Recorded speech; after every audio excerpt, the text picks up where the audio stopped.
ГСП онлайн. Городские новости сейчас. Четверг. ДТП на проспекте Космонавтов. В 12:15 по крайней правой полосе проспекта в сторону перекрестка с проспектом Ленина ехали «Жигули» 12-й модели. У поворота во двор дома номер 12 по Космонавтов авто столкнулось с черной «Хондой», поворачивающей с крайней левой полосы трассы.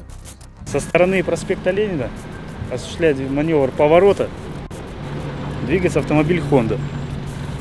Естественно, не предоставляет ему преимущества, совершает столкновение с данным автомобилем ВАЗ-2112. Отчего автомобиль 12 еще двигается немного вперед, заезжает на тротуар. Пострадавших нет, пассажиры и оба водителя были пристегнуты ремнями безопасности. В аварии сильно пострадала как иномарка, так и ВАЗ. У «Хонды» полностью разбита передняя часть кузова, а у 12-й сильно помяты двери по левой стороне и крыло. По словам сотрудника ДПС, причина аварии – элементарная невнимательность. Мужчины просто не увидели авто друг друга.